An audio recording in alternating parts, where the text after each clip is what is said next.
Hello guys, bersama saya lagi dalam Alright Nopo Channel. So, perkembangan yang panas di dalam negara kita ya, khususnya yang pertama berkaitan dengan saman kerana pengkhianatan yang dibuat oleh geng-geng Azmin Ali, Zuraida Kamarudin dan ada 10 atau 12 lagi yang lain. Dan sekarang ini adalah Zuraida merayu ya untuk berkaitan dengan saman 10 juta ringgit kerana mengkhianati mandat rakyat, mengkhianati Parti Keadilan Rakyat ya, dan menyertai parti lain. Dan dikehendaki sebelum ini mahkamah mengarahkan untuk beliau membayar 10 juta. Namun kita lihat ya, Zuraida membuat rayuan untuk membantah. Namun dalam masa terdekat ini ya, Brother Iswardi membuat satu pencerahan ya, akan ditentukan pada bulan hadapan, bulan November, bulan ini ya, 1 hari bulan sudah ya, beberapa hari lagi kita akan ketahui keputusannya sahabat semua. Dan juga berkaitan dengan geng-geng kartel Azmin Adli, dikatakan tamatlah riwayat kartel-kartel ini ya, apabila kem Azmin melawan kem Hamzah Zainuddin. Dan kita boleh nampak keputusan yang agak mengejutkan, tapi kita boleh nampak sahabat semua, berlakunya kartel-kartel bertembung merebut jawatan kuasa kepada pemilihan parti bersatu ini. Jadi sahabat semua, saya ingin membawakan anda untuk mendengar pencerahan daripada Brother Iswardi berkaitan dengan isu-isu ini. Jadi tanpa membuang masa, ayo kita tonton bersama video ini. Sekarang ni case management. And sekarang ni case management. Sekarang ni case management di kalangan untuk kes-kes Muhyiddin Yassin lah. Saya baca dulu Kes Zuraidah. Rayuan Zuraidah terhadap perintah bayar 10 juta kepada PKR didengar pada 1 Julai 2024. So kalau kita tengok keputusan kes Zuraidah,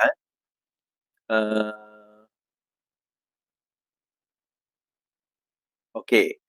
Bayar 10 juta kepada PKR, rayuan kes Zuraidah diputuskan pada 11 Disember. So 2024 ni, pada 11 Disember 2024, Mahkamah Rayuan telah menetapkan 11 Disember ini untuk memutuskan rayuan bekas Naib Presiden PKR Datuk Zuraida Kamarudin terhadap keputusan Mahkamah Tinggi yang memerintahkan beliau membayar 10 juta kepada PKR kerana melanggar syarat bond parti itu. Peguam PKR Naprit Singh yang juga mengesahkan perkara itu kepada bernama berkata tarikh tersebut ditetapkan semasa pengurusan kes di hadapan timbalan pendaftar. Pada 23 September lepas, panel 3 hakim terdiri daripada Hakim Mahkamah Rayuan, Datuk C. Min Chun, Datuk Azman Abdullah serta Hakim Mahkamah Tinggi menangguhkan keputusan setelah mendengar hujah peguam Tan Sri Azan Hazian Harun yang mewakili Zuraidah dan Ranjit Singh. Pada 23 Jun, Hakim Mahkamah Tinggi telah memerintahkan bekas Ahli Parlimen Ampang membayar 10 juta. Okey, dia macam ni pada 23 Jun 2023, Zuraidah telah dijatuhkan, maksudnya bukan hukuman, tetapi Zuraidah telah didapati bersalah dan dikehendaki membayar PKR sebanyak 10 juta ringgit. Untuk apa? Kerana dia telah mengikat bond sewaktu pilihan raya pada 2018, di mana dia tidak dibenarkan lompat parti. Tapi dia lompat juga menyebabkan dia disaman oleh PKR sebanyak 10 juta. So kes tersebut PKR terus menyaman diorang dan kes itu didengar pada 23 Jun didengar dan diputuskan pada 23 Jun oleh Datuk Mahkamah Tinggi dan mendapati Zuraidah bersalah dan kena membayar 10 juta ringgit tersebut. Tetapi dia merayu dan pada 23 September 2024 panel 3 hakim telah menangguhkan keputusan selepas mendengar hujah peguam yang mewakili Zuraidah, dan keputusan itu akan hanya didengar pada 11 Disember ini. Okey. Yang ini adalah rayuan pertama. Kalaupun dia didapati bersalah, maka dia ada rayuan kedua lagi di Mahkamah Persekutuan untuk dia merayu tentang kes ini. So ada ambil masa lagi lah. Okey. Cerita sikit PAS nak tawan Melaka pada BCE 516 mampukah PAS? Belah selatan ni PAS ni agak payah. Terima kasih Leonard Odyssey dan Sembau Kaki Saka anak menantu. Thank you. Kan, so agak payah.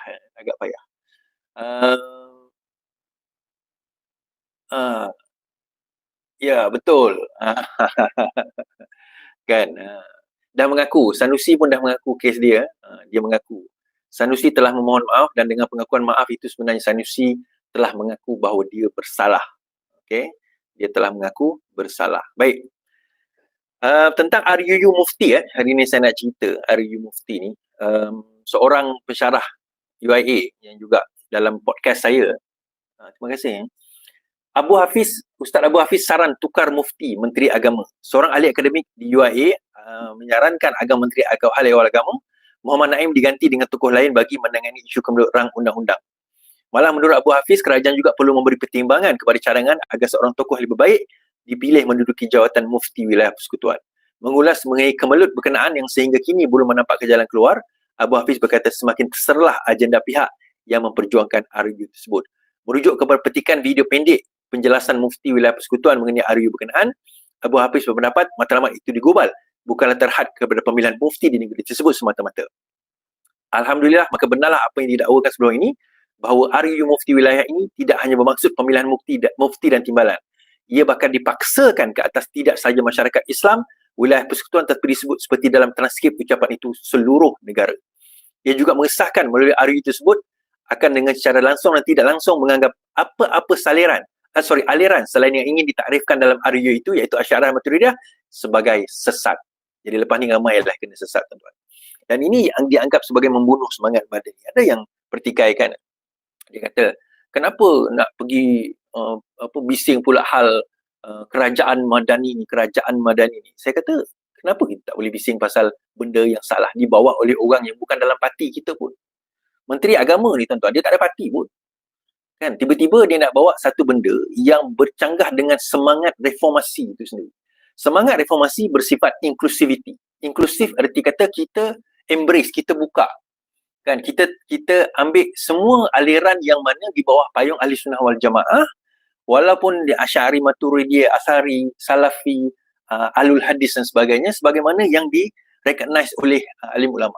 Di-recognize oleh masyarakat dunia sebagai sebagai aliran yang diterima di bawah Ahli Sunnah wal Jamaah. Tuan-tuan, dia macam ni. Bila kita tak ada pembangkang yang efisien, itu yang kadang-kadang orang akan ambil kesempatan. Saya pergi kursus semalam, hari ni dan semalam saya pergi kursus. Penceramah tu cerita tau, dia cerita, ni saya cerita pada tuan-tuan. Dia kata,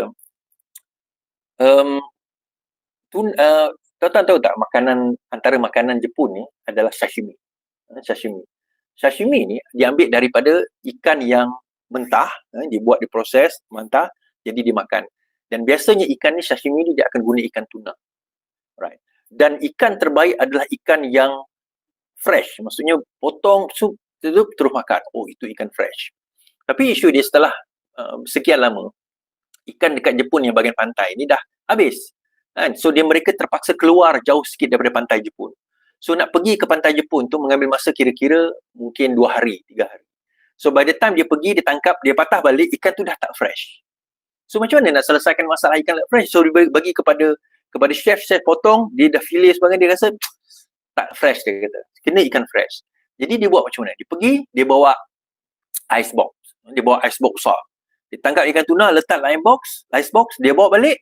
Bila dia bawa balik, dia potong, dia rasa better daripada yang sebelum ini, tetapi masih tak fresh. Masih tak cukup, dia kata.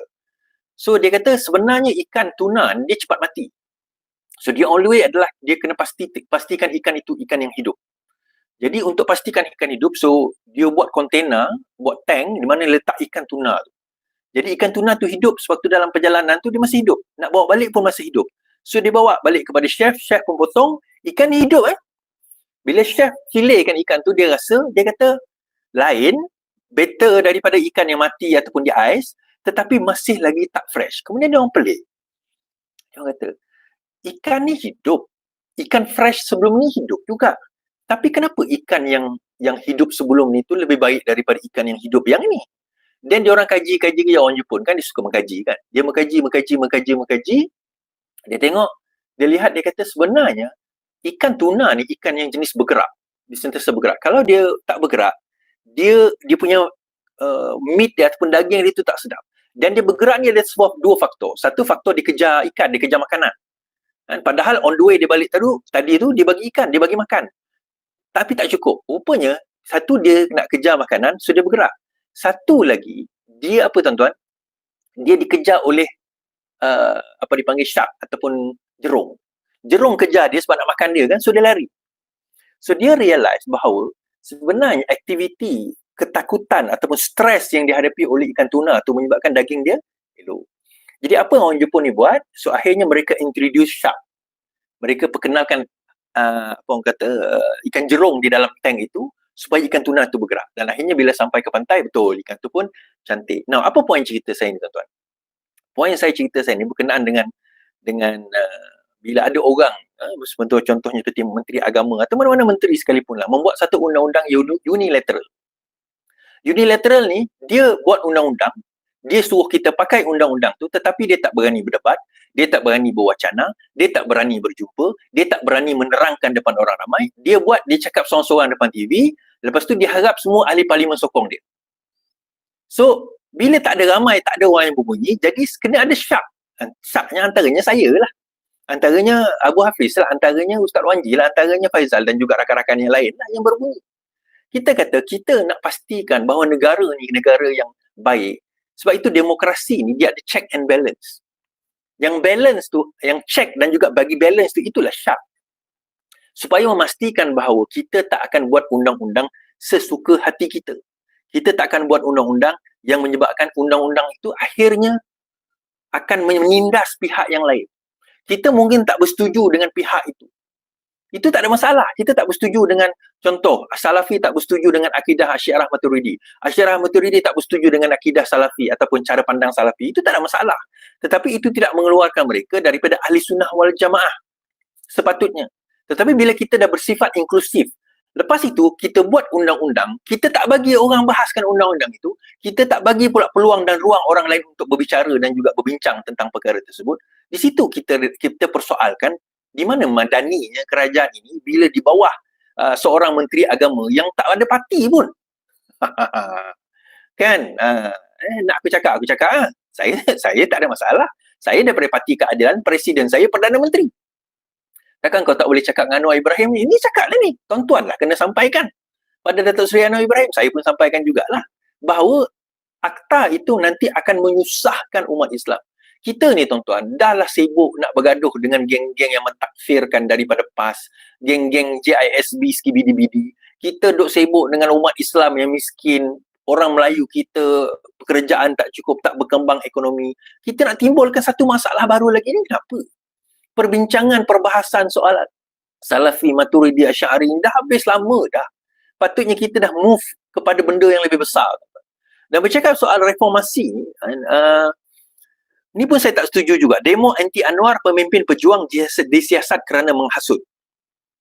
Ketua Penerangan Pejuang Rafiq Rashid Ali, ni peguam, mendakwa dia sekali lagi disiasat atas tuduhan hasutan, menuduh adanya tekanan dari luar pihak kuasa untuk bertindak terhadap pengkritik kerajaan.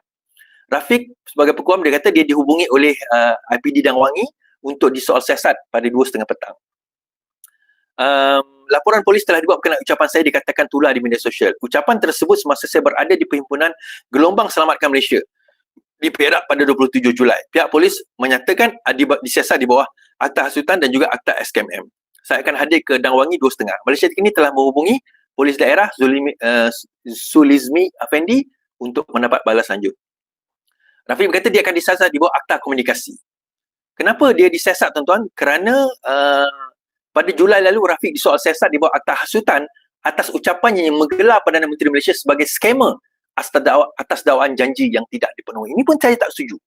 To be honest tuan-tuan, kenapa kita yang sepatutnya membawa reformasi dalam undang-undang ni menggunakan akta yang kita dulu anggap sebagai kuku besi ni terhadap lawan kita?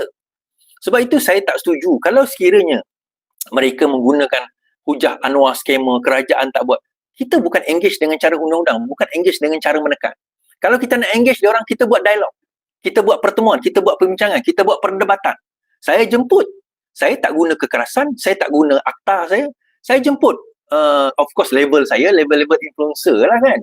So saya jemput influencer dia orang untuk berdebat. Malangnya tak ada siapa yang berani nak menyambut cabaran tersebut. So akhirnya kita kata, kita bila sampai ke satu peringkat, kenapa kita juga nak menggunakan akta dan nak menggunakan kekerasan ke atas musuh kita? Yang ini saya tak setuju sebenarnya. Kita bercakap soal reformasi ini secara total.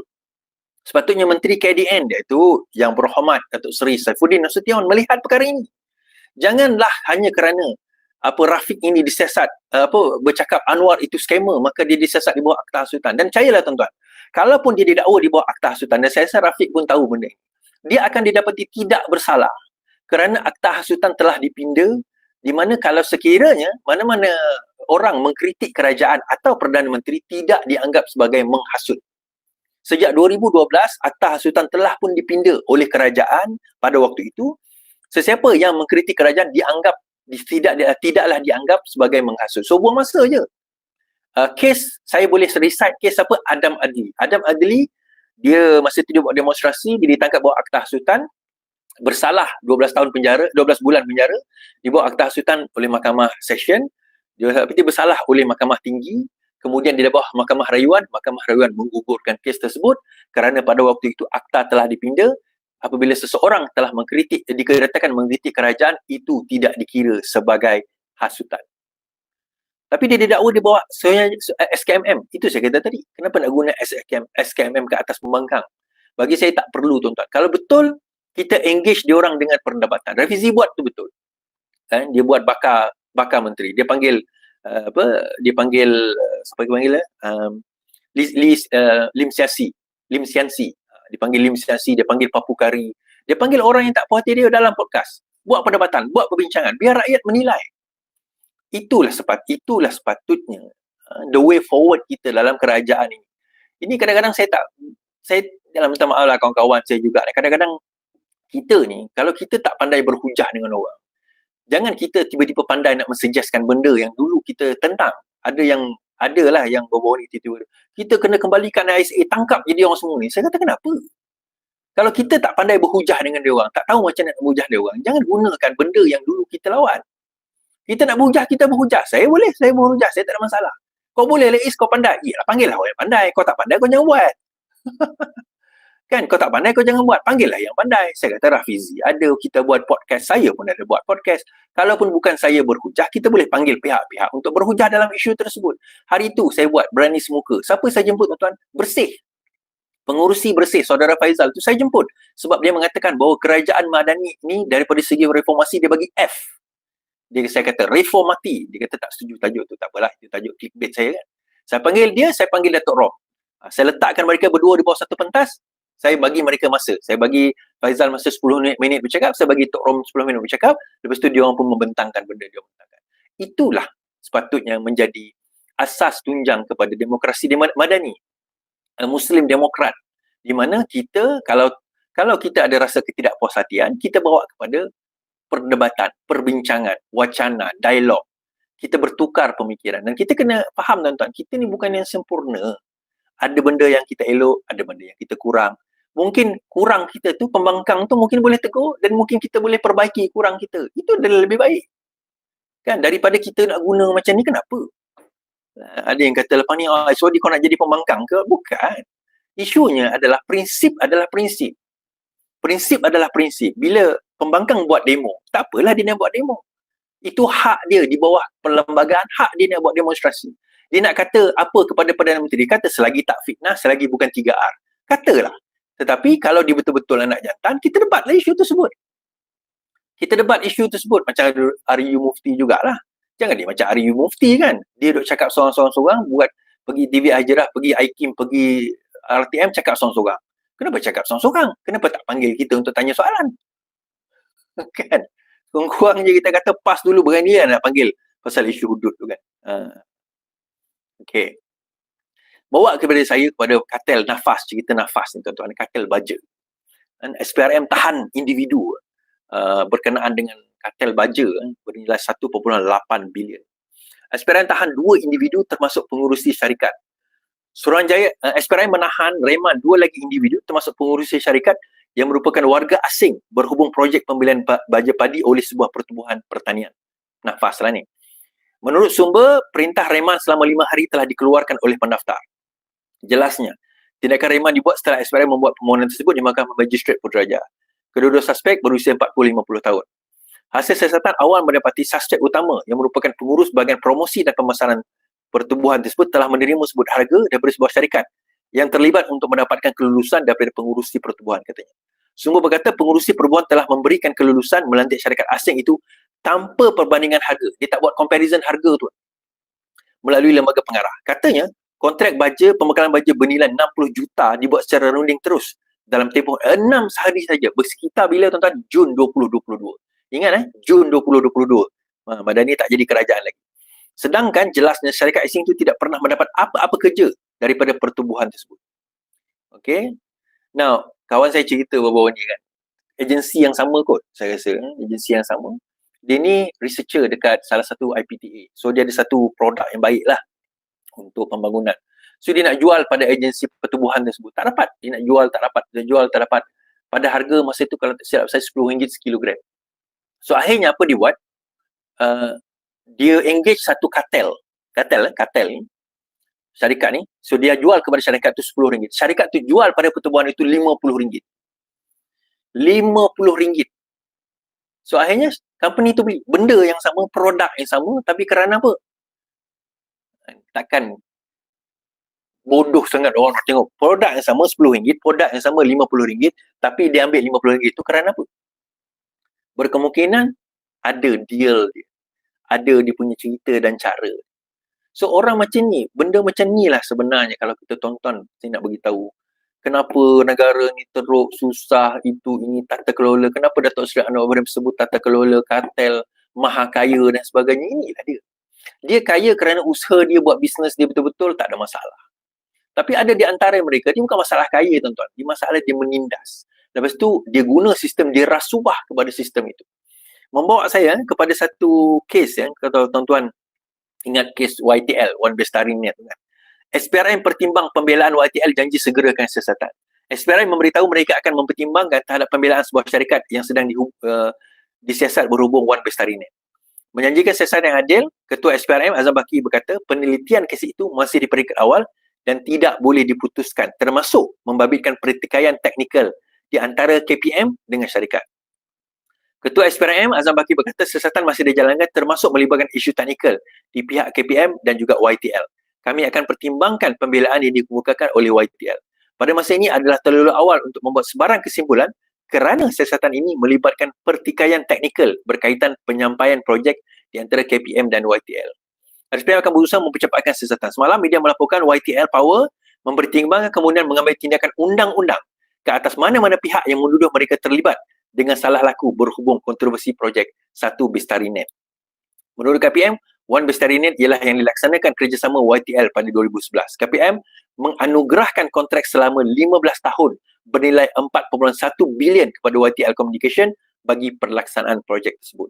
Melalui 10,000 sekolah rendah dan menengah dilengkapi dengan akses internet berkelajuan tinggi dan platform pembelajaran maya yang menyediakan sambungan serta akses kepada penyelesaian pembelajaran bersepadu. Kira-kira 2 tahun lepas telah dilancarkan, masalah dikesan dengan ada sekolah menghadapi masalah kelajuan dan sambungan internet. Banyak sekolah luar bandar juga tidak dapat memanfaatkan perkhidmatan itu susulan infrastruktur dan liputan lemah. Laporan Ketua Unit Negara turut menyuarakan kebimbangan terhadap projek berkenaan dan mengetengahkan ketidakcekapan serta kegagalan mencapai objektif berkenaan. Pada 2020 ketika itu membuat keputusan untuk tidak mahu meneruskan kontrak dengan YTL Communication. Kerajaan 2020 tak nak teruskan. SPRM pula menyerbu pejabat berkenaan pada sekitar 4 September lalu bagi membolehkan siasatan berhubung projek tersebut dilaksanakan. Bernama semalam melaporkan YTL menjelaskan pihaknya diberikan projek One Bestari melalui proses tender terbuka serta dianggap pihak yang paling mematuhi aspek teknikal serta efisien dari segi kos berbanding 18 pembidai lain. Kami ingin menjelaskan kami telah melaksanakan kewajipan kontrak kami terhadap kerajaan dengan tekun serta sejak projek itu dimulakan. Sepanjang pengetahuan kami tidak melanggar mana-mana terma kontrak. Okay. So dia kata dia nak saman sesiapa yang mengatakan sebaliknya. Okay. Tapi biarlah SPRM menyiasat kes ini. Saya nak ulas panjang-panjang kan. Video saya dengan Dr. Manzili itu ada. Tuan-tuan boleh tonton sendiri di apa orang kata di di YouTube saya. Saya kata tuan-tuan. Ni dia mungkin kadang-kadang dari segi teknikal dia boleh dia berjaya. Dia mungkin melalui proses tender. Tetapi adakah dia berjaya deliver? Adakah dia telah berjaya memberikan servis bagaimana yang dijanjikan? Itu satu persoalan lagi. Dan akhirnya, kalau mereka tak berjaya memberikan servis sebagaimana yang dijanjikan, adakah itu satu kesalahan? Itu yang kita kena faham, tuan-tuan. Satu kena faham. Sebab itu kerajaan sekarang ini memang apa orang kata, cuba untuk nak memastikan tidak ada lagi kebocoran di dalam apa orang kata di dalam tata kelola dan juga kontrak-kontrak kerajaan, kerana cukuplah. Baru-baru ni keluar bila ditanya kepada Menteri Wilayah, berapakah kos perjalanan Anwar Ibrahim? Okey, kos lawatan Anwar Ibrahim. Okey. Sebab tu saya kata masa mula-mula dulu kan, saya kata saya pernah berada pada zaman Anwar Ibrahim jadi Menteri Keuangan. Saya hidup pada zaman itulah. Mungkin ramai tuan-tuan pun sama juga. Ayah saya pernah kata Anwar Ibrahim jadi Menteri Keuangan, antara perkara utama yang dia lakukan awal tahun 90-an dahulu ialah berjimat cermat. Sebab itu ada kuih seri muka kan. Dulu kalau pegawai kerajaan meeting makan mewah, itulah dia dapat tender kat situ lah. Tapi bila Anwar jadi Menteri Keuangan, no. Kita makan mihun, kuih seri muka. Air kopi atau air teh. Kan? Jadi Anwar Ibrahim ni memang menekankan kepada kos. Okey, Menteri Wilayah menjawab soalan daripada pembangkang. Kerajaan membelanjakan sejumlah 13.7 juta bagi menampung kos 39 lawatan Perdana Menteri ke luar negara sejak daripada November 2022 sehingga Oktober tahun ini. Menurut Menteri Wilayah, Dr. Zaliha, Anwar memperolehi daripada lawatan tersebut sebanyak 353.6 bilion ringgit potensi pelaburan pada 2023 dan 82.6 bilion ringgit sejak 2024 daripada Januari lalu. Dalam jawapan bertulis Parlimen semalam, Zaliha berkata kos perjalanan pegawai kerajaan ditanggung kementerian masing-masing, manakala anggota PDRM dan anggota keselamatan ditanggung oleh PDRM dan ATM. Katanya lawatan Anwar meliputi 22 negara, dia banyaklah. Secara puratanya, tambah Zaliha, setiap perjalanan Anwar mengenalan belanja kira-kira RM351,282 dan ia lebih rendah daripada kos lawatan terdahulu. Contohnya, terdahulu, kali kedua, Dr. Mahathir menjadi kerajaan, beliau telah membelanjakan 14.3 juta untuk 22 lawatan Perdana Menteri dan purata kosnya 650,000 berbanding dengan 351,000 daripada zaman Anwar. Sementara itu, sewaktu pentadbiran Ismail Sabri, tidak ada jawapan kepada berapa yang dibelanjakan oleh Perdana Menteri ketika lawatan Perdana Menteri ke Jepun. Okey, tak ada. Data tu tak ada. Begitu juga Muhyiddin Yassin jadi Perdana Menteri pun data tidak diisytiharkan. Sementara perjalanan Najib Razak kira-kira 1 juta ringgit atau 247,350 dibelanjakan untuk delegasi Malaysia ke IAS termasuk Najib menginap di Trump International Hotel. 1 juta tu untuk menginap di Trump International Hotel. Jumlah kos ke Amerika Syarikat dan lawatan rasmi lain dilakukan oleh Najib pada 2017 tidak diketahui. Kan? Pada 2016, Jabatan Perdana Menteri enggan menandakan jumlah yang dibelanjakan.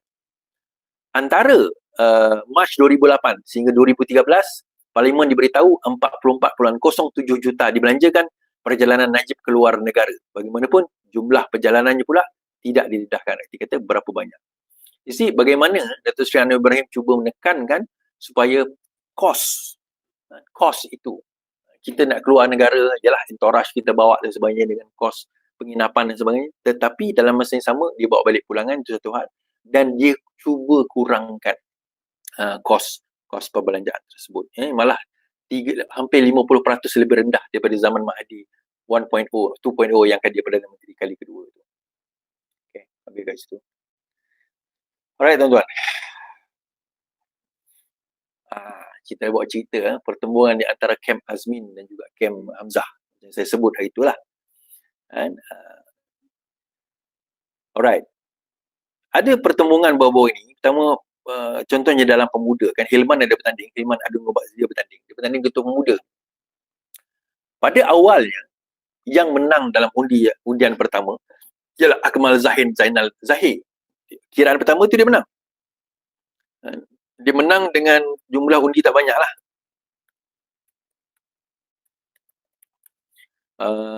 Masa tu 4 hari lepas dia dikira telah menang. Akmal Zahir telah menang Ketua Armada Bersatu dengan undian dia memperoleh 2,432 undi. dan Hilman mendapat 2,356 undi. Namun begitu, dia buat undian kiraan semula, Adun Gombak Setia diumumkan menang, jawatan Ketua Pemuda menewaskan pecah banyak Akmal. Setelah dikira semula, JPP memaklumkan Hilman memperoleh 1,888 undi dengan 170 undi je lebih daripada Akmal Zahid yang meraih 1,718 undi. Dengan rasmi itu, dengan keputusan itu, Hilman secara rasmi mengambil alih jawatan Ketua Pemuda Bersatu daripada Ahli Parlimen Macang, Wan Faizal. Isunya adalah, tuan-tuan, Hilman menang ketua, tetapi timbalan tu adalah timbalan kepada lawan Hilman. Faiz Rahman pula diumumkan memenangi jawatan Naib Ketua Pemuda setelah mendapat 1,700, menewaskan Adun Seberang Jaya Izhar dan juga Adib. Jawatan Kuasa Pengurusi Tetap. Okay, Azman berkata, okay. Right. And then dalam masa yang sama, menurut Sri Kandi Bersatu, keputusan ditukar saat akhir. Calon Ketua Sri Kandi muda kecewa. Seorang calon yang bertanding Sri Kandi Bersatu kecewa dengan perjalanan proses pemilihan saya itu yang didakwa sangat bermasalah sehingga menyaksikan keputusan asal ditukar pada saat akhir. Bekas Ketua Sri Kandi Muda Bersatu Penggal Lalu, Nurul Fazilah Kamarudin berkata beliau terkejut yang keputusan JPP bertindak menangguhkan keputusan pemilihan sayap Sri Kandi pada malam hari Sabtu mengundi meskipun pihaknya dimaklumkan telah memenanginya. Jelasnya tindakan JPP menangguhkan keputusan selama 2 hari menyebabkan beliau memohon penjelasan, namun tiada sebarang maklumat. Secara keseluruhannya, keputusan itu amat mengecewakan. Contohnya, bahagian yang layak bersidang dan memilih tidak dibenarkan bersidang pada hari pengundian. Bagaimanapun, ada beberapa bahagian yang tidak layak bersidang, sebaliknya dibenarkan melaksanakan pemilihan, katanya. Ini baru 2,000-3,000 orang, tuan-tuan. Kita orang PKR, kalau bertanding, ratus ribu bertanding. Undi ratus ribu ni. One man, one vote. Kan? Dan dikatakan Armada Bersatu bantah keputusan pemilihan. Ini semalam punya berita. Armada Parti Bersatu Malaysia menyatakan bantahan terhadap keputusan pemilihan sayap itu yang diumumkan oleh JPP pada Selasa lepas. Penolong setiausahanya Muhammad Faiz berkata, pengumuman itu mengundang tanya-tanya bukan saja daripada perwakilan Armada tetapi juga ahli bersatu. Menurutnya, JPP perlu menjawab beberapa persoalan, antaranya mengenai proses pemilihan sama ada dijalankan secara telus atau terdapat carbon tangan individu tertentu. Hal ini dibangkitkan kerana lebih 4,700 undian telah dibuat oleh perwakilan yang ingin memilih saf kepimpinan. Mengapakah proses dan tata cara pemilihan kali ini dilihat tidak dibuat dengan baik dan teratur, katanya. Beliau memberitahu kenyataan media dibuat oleh pengurusi JPP pada 27 Oktober hanya memberi ruang bantahan dibuka sehingga 10 pagi. Isnin dianggap satu proses tidak teratur. Apakah terdapat sebarang kebocoran maklumat yang telah berlaku, katanya. Now, adakah mungkin berlaku, saya kata, apa orang kata, pengharaman bersatu disebabkan oleh faktor-faktor ini? Jawapan mudah saya, ada kemungkinan, dan benda ini pernah berlaku kepada UMNO sekitar tahun 1988 dahulu, di mana UMNO diharamkan kerana ada bahagian ataupun ada cawangan, satu ada kawasan atau cawangan yang dikatakan tidak, atau bahagian yang mengatakan tidak melakukan undian secara sah, tidak berlaku pemilihan secara sah. Jadi mereka telah membuat petition ke ROS dan ROS akhirnya membatalkan UMNO pada waktu itu. So, kemelut kali ini berkemungkinan besar. Okey, semua parti ada kemelut, tuan-tuan. PKR pun ada kemelut dia. Kan, DAP pun ada kemelut dia. Amanah pun ada kemelut dia. UMNO pun ada kemelut dia. Semua ada kemelut dalam pemilihan parti. Tetapi uniknya dalam pemilihan parti bersatu kali ini, sebab decree ataupun dia orang dah ada, macam mana saya panggil, dah ada so-called wahyu daripada Presiden mengatakan untuk jawatan-jawatan ini tidak boleh dipertandingkan. Baru-baru ni kan saya dedahkan bahawa sepatutnya 3 jawatan tertinggi naib itu tidak dipertandingkan melainkan oleh orang yang dah di-appoint oleh Presiden dan dipersetujui di dalam majlis pimpinan tertinggi mereka. Tetapi akhirnya daripada 3 calon itu dia dah bertambah jadi 5 atau 6 calon, seorang tarik diri lah. Sedangkan kata Wan Faizal bahawa dia orang dah setuju dah supaya tak bertanding. Kenapa tiba-tiba ada pertandingan? Sebab tuan-tuan, sekarang ini kita kena faham bersatu mempunyai keyakinan yang tinggi untuk menang kembali di dalam pilihan raya akan datang. Okay, of course lah. Kan delusi ni semua ada delusi. Mereka mempunyai keyakinan tinggi boleh menang dalam pilihan raya akan datang, dan sesiapa yang berada pada kedudukan tinggi berkemungkinan besar dia akan memegang jawatan di dalam kerajaan secara sebagai menteri ataupun timbalan menteri kanan. Of course, obviously. Tetapi dalam masa yang sama, kenapa berlaku pertemuan ini? Kawan saya tanya tadi kan. Kenapa berlaku pertemuan ini sebenarnya? Dia berlaku disebabkan oleh faktor ini. Sewaktu bersatu ditubuhkan oleh bekas-bekas UMNO. Itu kita kena faham satu perkara. Bersatu ditubuhkan oleh bekas-bekas UMNO. Now, what happened? Bila berlaku pengkhianatan tahun 2020, satu kumpulan gerombolan bekas-bekas PKR ni masuk. Dia masuk ke dalam Parti Bersatu, Azmin, Zuraidah pada waktu itu dan sewaktu dengannya, dia masuk dalam Bersatu dan mereka membentuk pasukan mereka sendiri. Cuma bila mereka masuk ke dalam Bersatu, dia masuk di dalam rumah yang sudah penuh. Faham maksud rumah yang penuh Erti kata jawatan-jawatan tu dah di what do you call that, dah diisi lah. Jawatan-jawatan dah diisi. So takkanlah selama-lamanya mereka nak jadi penumpang ataupun hanya sekadar kalau kita masuk rumah tu dia hanya duduk dekat ruang tamu, tak duduk di dalam bilik.